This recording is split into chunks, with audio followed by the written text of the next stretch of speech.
His Highness the Aga Khan was in Pakistan at the beginning of March 2002 to launch 2 new economic development initiatives aimed at helping to revitalize Pakistan's economy.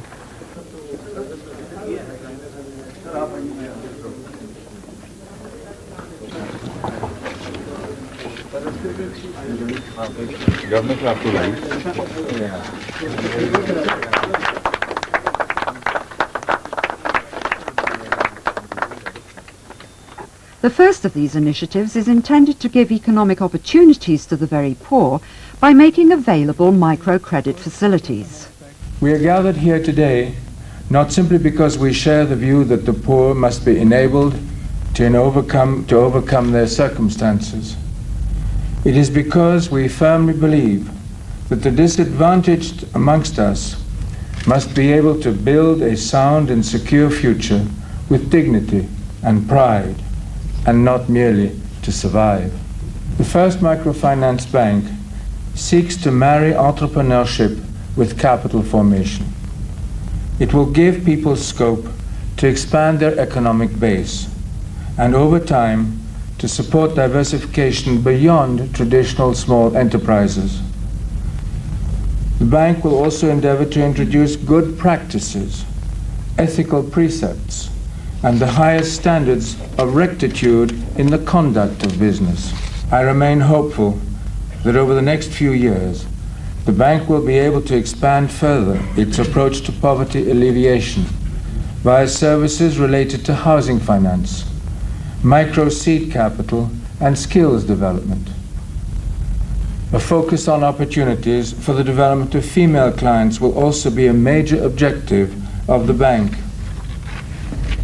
It will aim to provide to women, who form 71% of the poor in Pakistan, the opportunities to access credit, thereby enhancing the welfare of their families and their contribution to the economy. The Aga Khan went on to praise the Pakistani government's efforts in tackling poverty. 2 years ago, it introduced a similar microfinance scheme. It's not just giving the money and forgetting. Here it's a different ball game. We give the money, we want to see that the person is utilizing it in the proper manner and he is financially self-supportive.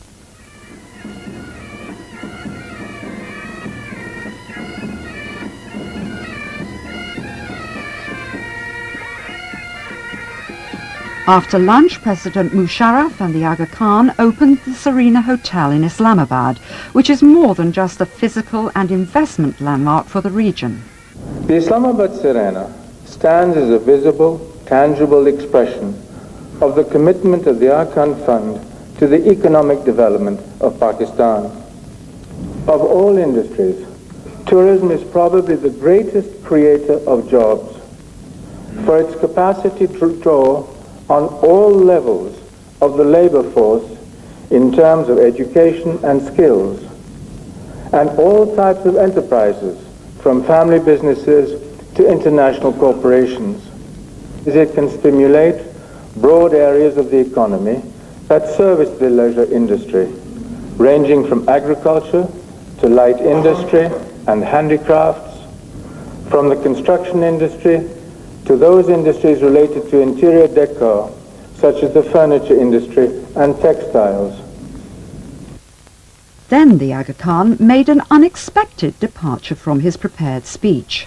Permit me to move away from my text for a second, simply to say that in my experience, behind many of the greatest buildings in the Islamic world, there has been one figure, one person, one inspiring individual who has wanted the building to come forward in his vision of quality and talent. Today, I pay tribute to my brother. Prince Amin explained that vision, which included the choice of a local architect.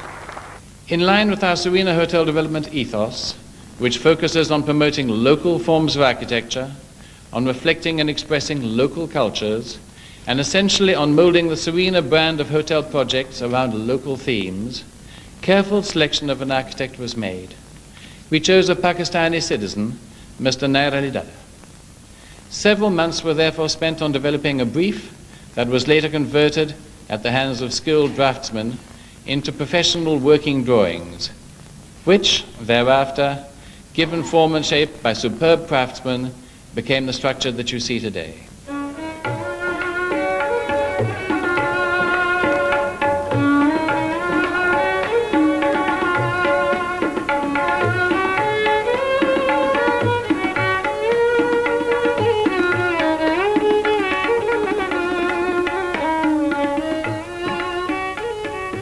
Continuous changes were made to even minor architectural and decorative elements to ensure that the cultural diversity within Pakistan should be adequately captured in a hotel in Islamabad, its capital city, while maintaining the highest possible standards of construction and safety.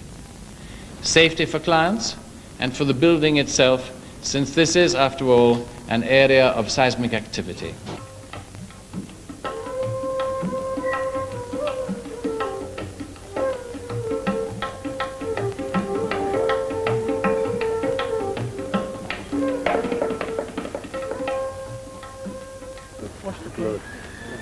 The artists they've been encouraged to do their own things, support themselves, be able to do that.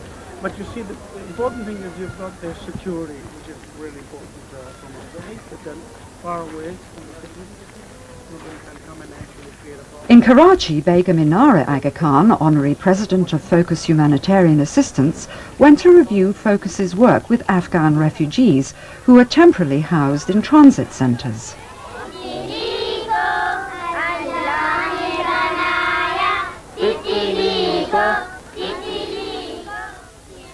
The Begum took a keen interest in how the specific needs of the children were being met.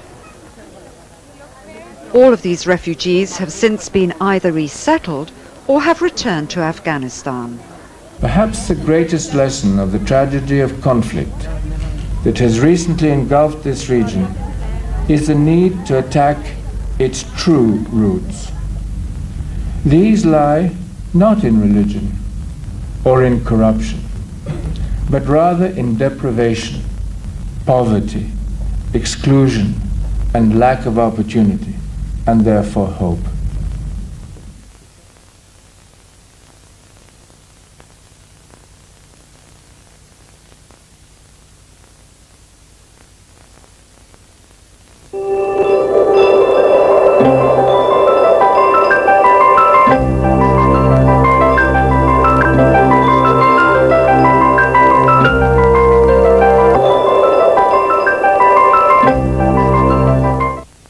Assalamu alaikum viewers, you're watching Newsnight with Talat Hussain. We are delighted and honored to have as our guest tonight His Highness the Aga Khan, spiritual leader of the Ismaili Muslims, who's currently visiting Pakistan. Thank you very much for joining us. Let me ask you by talking about the project that you inaugurated here in Pakistan, the Microcredit Bank and the Serena Hotel. What's the particular significance of these projects? The objective of these projects and others has been to support the economic development of Pakistan, to try to identify niche needs that have not been responded to in the past. And in the field of microfinance, this actually has been an area of involvement of the Aga Khan Rural Support Program in the North since a number of years. But it was important to institutionalize that activity and to make it available across the country.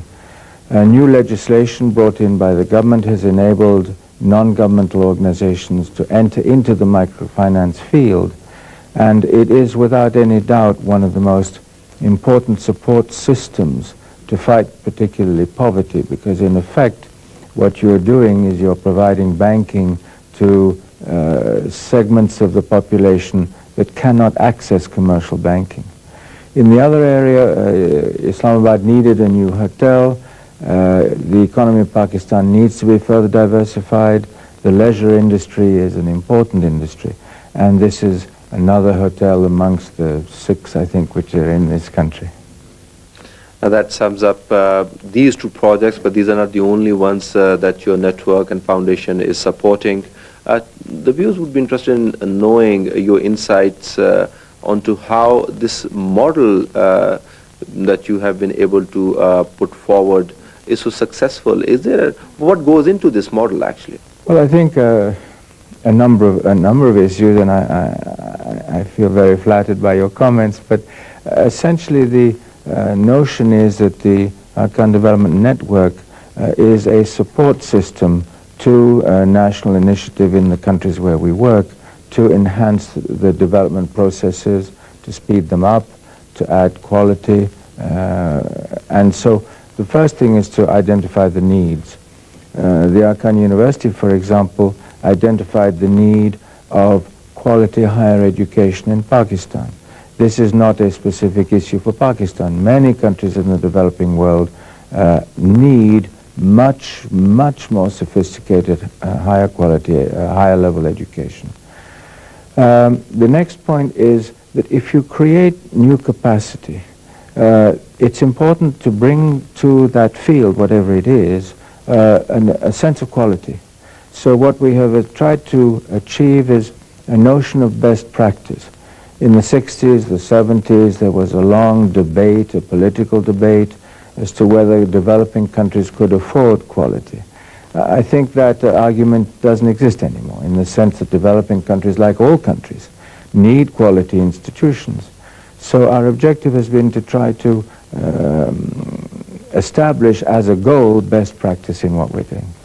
And how do you do your networking with other organizations? Because your network doesn't work in isolation. There are inputs and networking with other organizations. How does this aspect of the model work? Well, once we've identified what we think is a niche requirement or a specific requirement in a developing country, we will then analyze that. And that's perhaps the point I should have made earlier.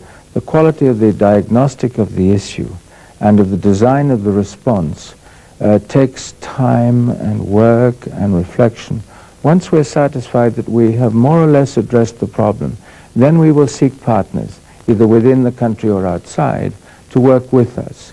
A third aspect is the replication of the knowledge we have developed. We try to develop capacity which can be reutilized, either in the public sector or the private sector, in the country concerned or outside.